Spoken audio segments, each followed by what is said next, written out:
So, today I discovered something that I've been incorrectly teaching students for a while, so I wanted to correct the error.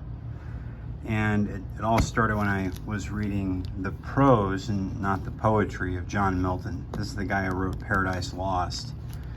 And on this page, I found a cool sentence. This is a lecture that he gave called the Prolusions, and it says it's about learning and ignorance. So he's drawing an analogy here, or between the human intellect shining above the other mental faculties as their lord and governor. It controls and illuminates the will itself. Otherwise, the will would be blind and in darkness. For like the moon, it shines with another's light. Okay? I was thinking about that, and I thought, okay, so what he's referring to is that the moon is bright in the night sky, but it's really reflecting the light of the sun. And I knew, Earth doesn't generate any light.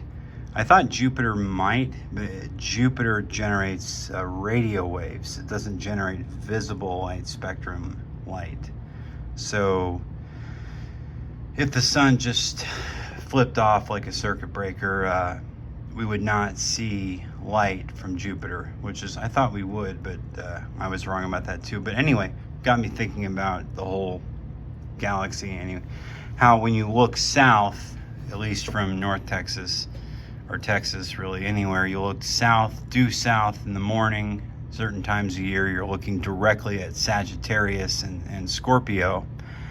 And I knew that meant it's a very dense area, and seems to be the most dense area of the sky. And then from that jets directly above your head the Milky Way.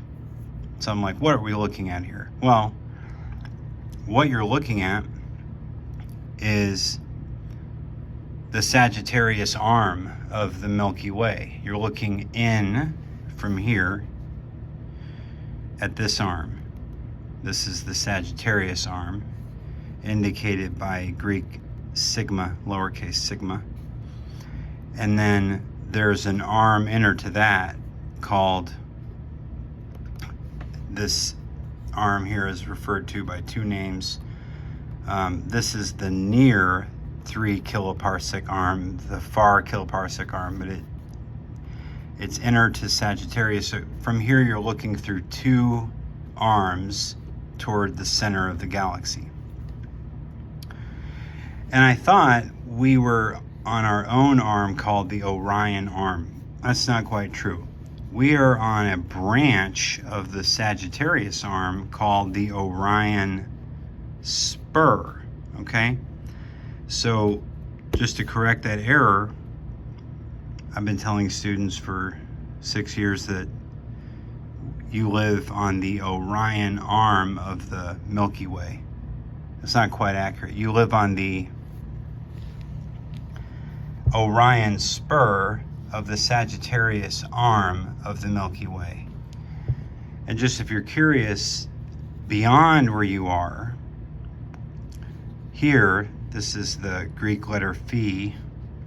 It's spelled like phi, okay?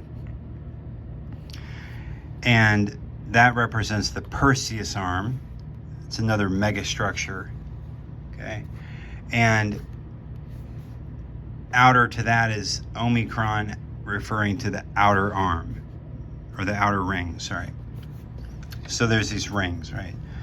There's actually another ring right here called the Norma ring, but it's really kind of faint.